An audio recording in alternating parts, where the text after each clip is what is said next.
चरण कल होने जा रहा है। 8 राज्यों की 57 सीटों पर वोटिंग होनी है कल। पीएम मोदी समेत कई दिग्गज जो हैं चुनावी मैदान में हैं।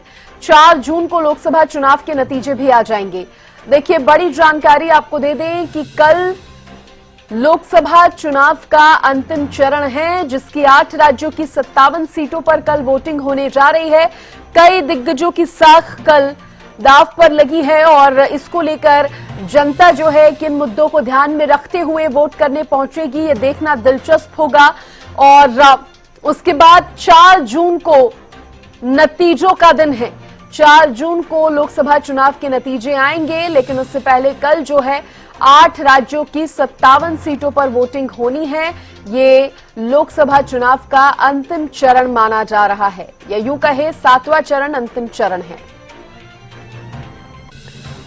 हरियाणा न्यूज के पॉलिटिकल एडिटर अमित तिवारी मेरे साथ जुड़ गए हैं, सीधे रुक करेंगे।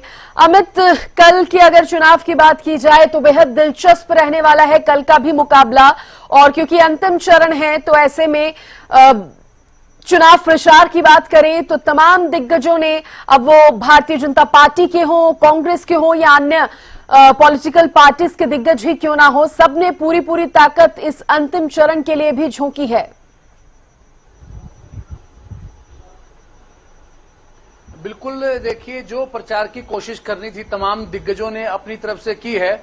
और अब जो है जनता जनार्दन होती है लोकतंत्र में, तो जनार्दन ने अब क्या फैसला देना है उसके लिए एक तारीख यानी 1 जून 7वें चरण के चुनाव प्रचार के लिए थी। वो अब मतगणना के लिए 1 जून तारीख है। और देखिए, 57 सीटें हैं 8 राज्यों की, एक केंद्र शासित प्रदेश इसमें शामिल है चंडीगढ़। और इसमें देखिए मुख्य मुकाबला अगर चंडीगढ़ से ही शुरुआत करें सृष्टि, तो सबसे महत्वपूर्ण सीट है चंडीगढ़। और यहां से इस बार किरण खेर का टिकट काटकर भारतीय जनता पार्टी ने संजय टंडन को उम्मीदवार बनाया। और संजय टंडन भाजपा के संस्थापक सदस्यों में गिने जाने वाले लालजी टंडन के पुत्र हैं। और उनका मुकाबला भी देखिए मनीष तिवारी से होने जा रहा है। कांग्रेस के दिग्गज जो नेता हैं मनीष तिवारी, उनसे उनका मुकाबला है। और इसी के अलावा अगर बात करें तो प्रधानमंत्री नरेंद्र मोदी खुद वाराणसी से चुनाव मैदान में तीसरी बार भाग्य आजमाने के लिए उतरे हुए हैं। तो ऐसे में एक बड़ा दिलचस्प मुकाबला भी यहाँ देखिए, तीसरी बार प्रधानमंत्री आए हैं इस क्षेत्र में। और इसके अलावा कई और केंद्रीय मंत्री, अनुराग ठाकुर की बात करें, वे हमीरपुर से भाग्य आजमा रहे हैं। कंगना राणौत है हिमाचल प्रदेश की ही मंडी जो लोकसभा क्षेत्र है वहां से चुनाव मैदान में उतरी हुई हैं। हाँ। इसके अलावा केंद्रीय मंत्री अनुप्रिया पटेल है, वे मिर्जापुर से चुनाव मैदान में उतरी हुई हैं। आर.के. सिंह है।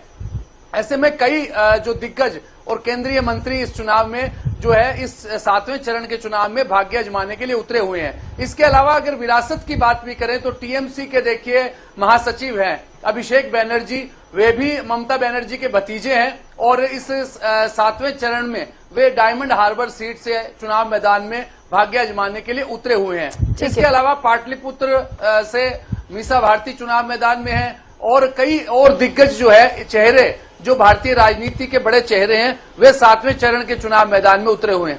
जी सृष्टि, बिल्कुल। तो बेहद दिलचस्प कल का भी ये मुकाबला जो है वो रहने वाला है। और जिस तरह से दिग्गजों का आपने जिक्र किया है अमित, कई दिग्गजों का आपने नाम भी लिया, तो ऐसे में अगर जनता की बात की जाए अमित, तो देखिए दिग्गज तो चुनावी मैदान में कई है, लेकिन जनता के दिमाग में क्या है, ये अभी तक के जितने भी चरणों में मतदान हुए हैं उसके बाद क्या कुछ साफ हो पाया है, कुछ तस्वीर साफ हो पाई है? देखिए सृष्टि, 6 चरणों का दंगल हो चुका है और लगातार जो दावा किया जा रहा है दिग्गजों की ओर से, सभी अपने अपने पक्ष की बात करते हैं। एनडीए का सीधा मुकाबला इंडी गठबंधन से है। इंडी गठबंधन के जितने भी नेता हैं वो इस बार अपने बहुमत का दावा कर रहे हैं। भारतीय जनता पार्टी और एनडीए वो अपना जो है पूर्ण बहुमत का दावा कर रहे हैं। अलबत्ता तो उन्होंने 400 पार का नारा भी दे रखा है और लगातार वे उस पर अड़े हुए हैं कि 400 पार इस बार जो है वो भारत की जनता जो लोकसभा चुनाव 2024 में उनको देने जा रही है। और अगर देखिए अभी 6 चरणों के जो चुनाव हुए हैं उनमें जो रुझान हुए, हालांकि मतदान प्रतिशत काफी कम रहा है। कुछ जगह जो है कुछ चरणों में मतदान वैसा ही रहा है जैसा 2019 में रहा था।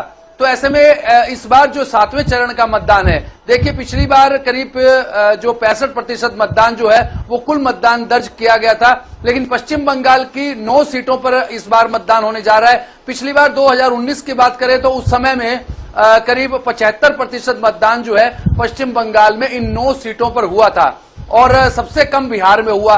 बिहार इस बार फिसड्डी ही रहा है। तो मतदान के जो आंकड़े हैं, मतदान का कम प्रतिशत रहना, जो सभी अपने आप में आपसे गुणा भाग लगा रहे हैं, लेकिन देखने वाली बात है कि मतदाता ने ईवीएम में किसके पक्ष में अपना फैसला दिया है।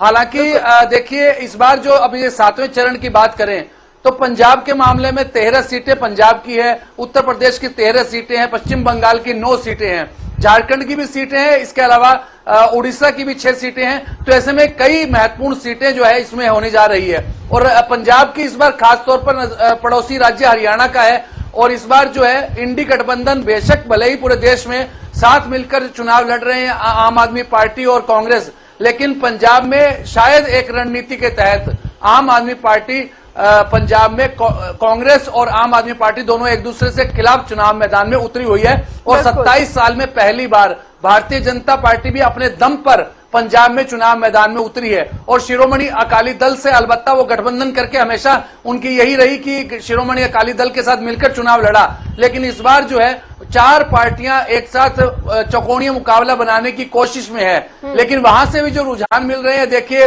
वे भी अगर वहां भाजपा की स्थिति को ज्यादा सुखद नहीं बता रही जा रही, शिरोमणि अकाली दल की नहीं बताई जा रही, तो एक दिलचस्पी भरा मुकाबला हर जगह देखने को मिल रहा है। हरियाणा के जो चुनाव परिणाम है उनको लेकर पहले से ही कयासों का दौर जारी है, देश में भी ऐसा ही हो रहा है। तो देखने वाली बात है कहां कहां कौन मजबूत रहा।